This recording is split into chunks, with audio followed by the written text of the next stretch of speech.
the strongest and only esper, doing nothing but training my psychokinesis. I think all humans have wished for superpowers or psychic abilities at least once, like wishing to be able to teleport or become invisible. For example, suppose you're caught in traffic and are going to be late, and you think about how you could easily and quickly arrive at your destination if you were able to teleport. If you're a healthy male student, once or twice you have probably had delusions about becoming invisible and doing such things. If you're a lady, you may have thought about being able to charm men into being your partner. I don't know if women actually have such thoughts. Of course, as a junior high school student, I had these thoughts as well. But for typical Homo sapiens living in the 21st century, none of these thoughts actually happened. And when most people become high school students, this runaway delusion starts settling down, as there are too many other things to be thinking about. But while chatting, the question, what would you do if you had superpowers, will still occasionally pop up. I was chatting about this very thing while walking home from school with my friends, and thus it was still on my mind when I arrived at my home. After I got home, I sat on the sofa in the living room with some rice crackers and watched a bland variety show. I noticed that some cracker crumbs had fallen on the floor, and since I still had superpowers on my mind, I decided to try to pick them up using psychokinesis. Nope, nothing happened. Then suddenly they were picked up. Eh? I noticed after a moment that the rice cracker crumbs that were on the floor were now in my hands. I just stared at them. Isn't this strange? But it seemed as if it was completely natural. When I looked at the floor, there were no rice cracker crumbs. The crumbs that should be on the floor were now in my hands. But I didn't remember moving my hands to pick them up. Having thought through the process, I still wondered, what does this mean? I began considering that my memory may be faulty, that either I made up the memory of the crumbs falling on the floor, or I just didn't remember picking them up. I briefly considered it being juvenile dementia, but quickly disregarded it. I decided that I just didn't remember picking them up, with the reason being that at the time I wasn't being particularly conscious of my actions, so therefore no memory was formed. It's not like you can remember every little thing that happens during the day. I tried looking at the rice cracker bag and getting the rice crackers to come out on their own. Nothing. Not a single sign of awakening psychic powers. I laid those aside and threw away the psychokinetic crumbs and grabbed the TV remote. What? I dropped the remote. What? It's not my imagination. It's definitely not. A piece of rice cracker flew to my hand, even though my hand wasn't moving. Uh, it's not my imagination, right? Is it not just me? No way. No way. What? My heart goes on a rampage. I wonder if it was beating this fast when I fell asleep at the principal's long morning meeting and got shouted awake by my homeroom teacher. He shouted into the mic, so there was a lot of feedback. My head didn't work immediately when I woke up, so I looked around, but there was nothing but painful silence, and I broke up into a cold sweat. Let's not remember that.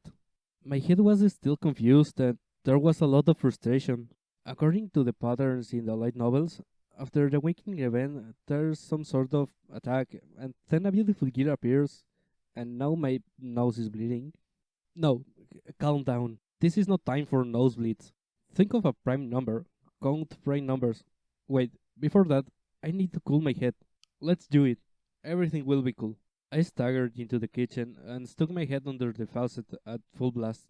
The cold water hit my head with a splash and scattered all over my clothes and feet, leaving me soaking wet. I hurried and closed the faucet. I was impatient. The force of the water was 3 times more than I expected, but the water cooled me down both physically and mentally.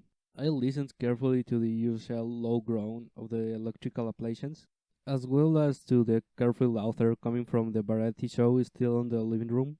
I was feeling the coldness of the water as it gradually stained my clothes and wet my underwear, but I kept standing still. Somehow, I had cooled down, both my head and my heart. So, I could use psychokinesis, but the world isn't ending. It won't help me improve my grades, nor will increase my allowance. The water dripping down from the ends of my hair was sad. I sighed and used a cloth to wipe the floor. I took off my clothes and threw them into the washing machine in the bathroom, and then headed back into the kitchen to wipe down the dishes. I'm glad my parents weren't home. If they saw such a strange scene, they would be worried, and I would have been embarrassed, and only been able to come up with a stupid explanation. After all the cleaning, I turned off the TV and headed back to my room with the bag of rice crackers. I still wasn't satisfied. I changed into a different t-shirt and jeans, then sat in a chair while eating the rice crackers. I was now able to calmly reason whether I had superpowers. Usually, things like crashing houses, lifting refrigerators, etc., are of a level that makes them easily understood and accepted as superpowers, but these things are also ridiculously slashing. I, in contrast to that, moved a piece of cracker. Not even 1 gram in weight. It is smaller than a BB gun bullet. The rice cracker didn't move while the fragments did. Therefore, they probably were blown around in the wind. It's a much more convincing answer than me suddenly developing psychic abilities. That being said, I didn't remember if the window in the living room was open or not. I got up and closed the door and the window of my bedroom. When I hit my bed with my shoe, dust flew up a little and drifted into the sunlight coming through the window. It didn't seem to be flowing anywhere. There was no wind. I broke a rice cracker into pieces as big as my little finger, then laid them on top of the desk. I stared at them, but they didn't move. Of course. Next, I tried fanning the pieces with a fan. The pieces flew away normally. Well, it was as I thought, but it was also different. When I saw the crown flying in the living room, it was more stable and flew straight. Damn it. I took a deep breath. Should I do it? Should I try it? It will be fun if nothing happens. No, it will just be embarrassing. After all, I'm trying to experience something that's usually only experienced in daydreams. Once more, I broke a rice cracker into pieces and placed them on the desk. I kept my eyes fully open so I didn't miss anything and made sure I was paying attention so I could fully remember what happened. I stopped breathing in the unlikely event that it created a wind, and I held out my hand. I created in my mind an image of grabbing a rice cracker piece. A piece flew over to my hand and landed on top of it. Eh? Really? I dropped the crumb. I held out my hand. Pieces went flying into my hand. I dropped them again. I held out my hand. The crumbs flew into my hand. Drop the crumbs. Hold out my hand. Crumbs fly in. I dropped the crumbs for the final time. Held out my hand. The crumbs flew right into it. What is this? It is scaring me. Is this a dream? I muttered while pinching my cheeks, but this was not a dream. This was the overwhelming reality. Definitely. It wasn't hypnosis or super speed.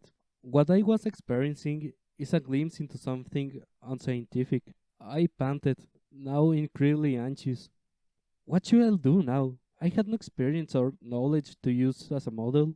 Yay! I have superpowers! Woohoo! I wasn't feeling anything like that, but rather I felt very troubled because nothing really changed.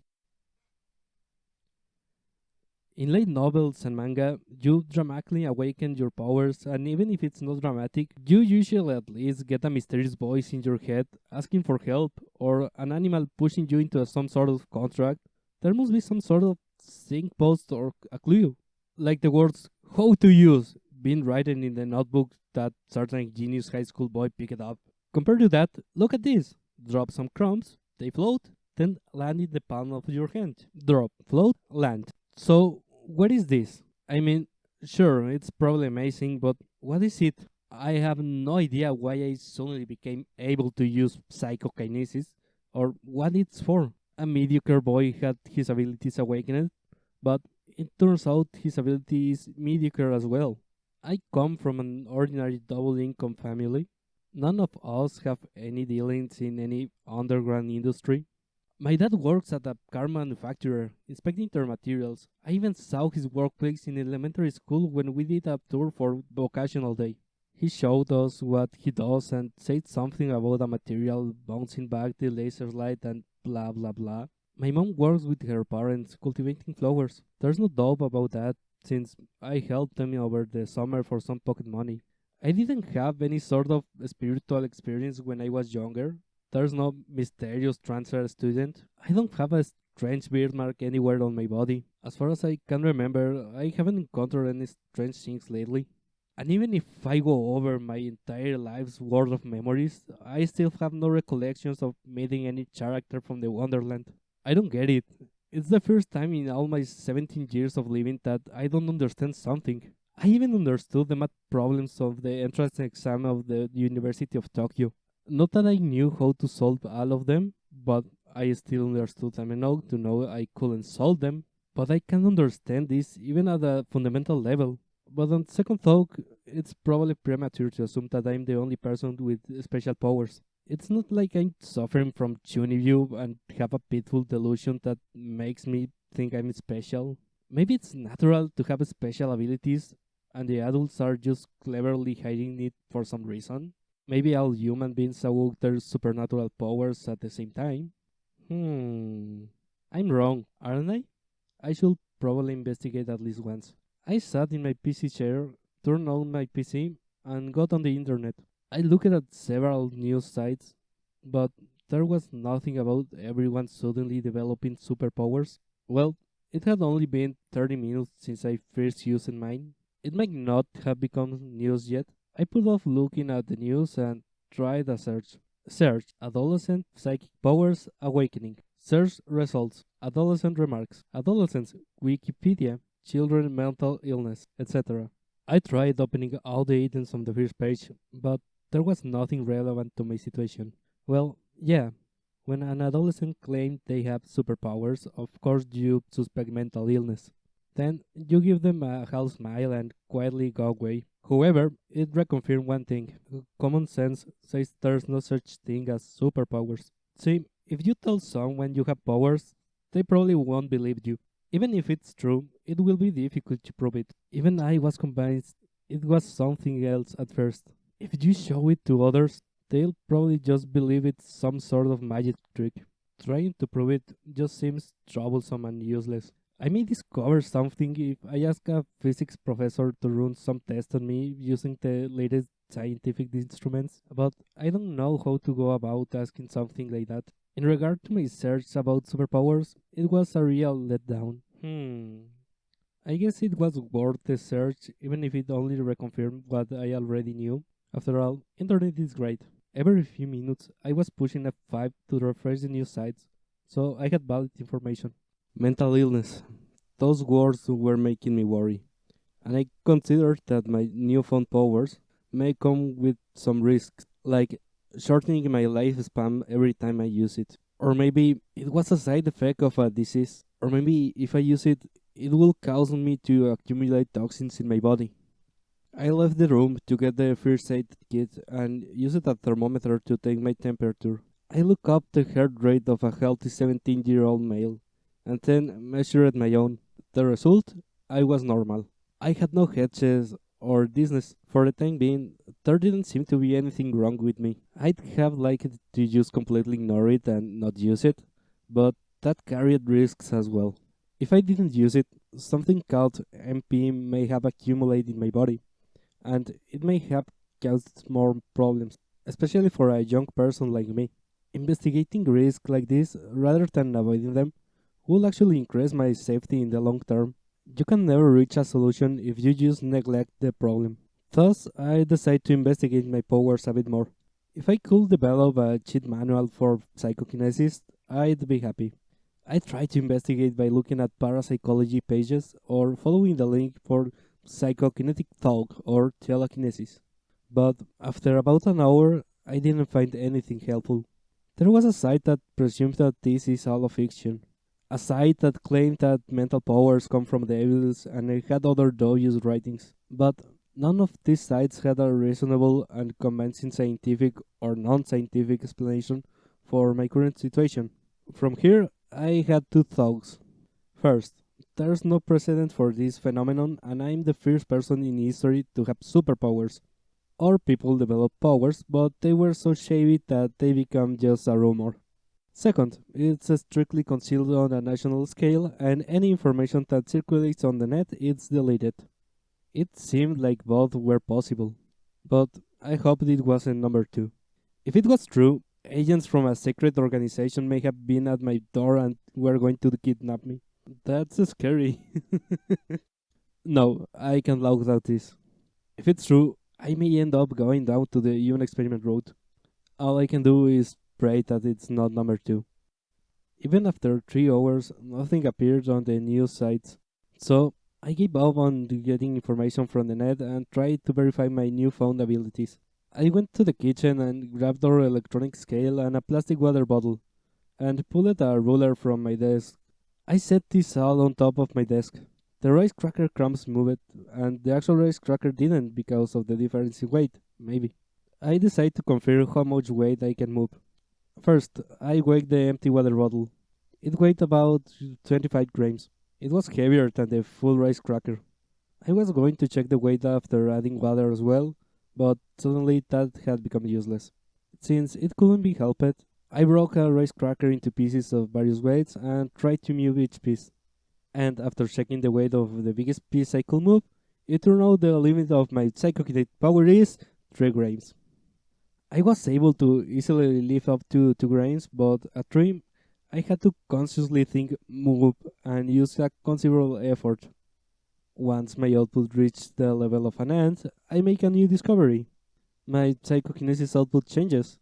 It's difficult to put it in words since I generally just feel it, but to use my psychokinesis, I use a process of seeing the object, holding out my hand, and then putting in power. Seeing the object is self-explained. Holding out my hand means I push my palm towards the object. Output falls significantly if I don't extend my arm with my palm sticking out, specifically about one third. Putting in power is difficult to explain. I can only describe it as adding force. Words such as strength and spirit work too. Where the power comes from, I have no idea. If anything, supposedly there's an invisible and untouchable mental muscle, a telekinetic muscle, and that may be what is moving it. Like, when you use your arm muscles to carry something light, you don't feel any strain. But when you lift something heavy or do arm wrestling, your arms start to feel tired and get shaky and trembly. Then don't you feel more aware of the fact that you are using your muscles? It's something like that, in a sense. 3 grams is definitely the limit. I tried to do 4, but I got so tired that when I stood up, with a cry I fell right back down again. I was suffering from both physical and mental fatigue. I was tired and dull. I rested a bit in order to recover. It seems using my power does consume MP. I don't really understand, but that seems to be the case. I need to make sure I don't have excessive usage of MP. I memorize my experiment notes and cram the result into my heart. If you have severe physical fatigue, you can become overworked, and several mental fatigue can result in neurosis. There's probably also nothing good about power fatigue. Next is range. How far can my psychokinesis reach? Apparently, it can surpass the distance I can measure with my ruler. It seems it can reach anywhere in the room. That is to say, as far as the eye can reach. On the other hand, if I can't see it, then it's out of range. For example, if it's behind a foggy glass or too far away to see it, the movement accuracy drops. However, the output remains unchanged. Finally, usability. How precise can I be with my telekinesis? Honestly, this part was unimpressive. I was only able to pull things towards myself or push things away from myself. Roughly speaking, objects could only move in a straight line relative to myself. Horizontal movement is a no-go. Although, strictly speaking, it could be done. It required twisting the telekinesis muscle in order to slightly shift the trajectory sideways, but it only shifted slightly. Real sideways movement is impossible. I reached this far in my experimental notes when, as I was writing, I heard my mom's car pulling into the garage. So I hurriedly put the scale back into the kitchen and ended my experiments for today. I could try to sneakily practice my psychokinesis in the middle of the night, but what will I do if my power goes off control while my family is in the house? Although that may be a bit overconscious since I'm only at 3 grams. If you enjoyed this video, thank you very much.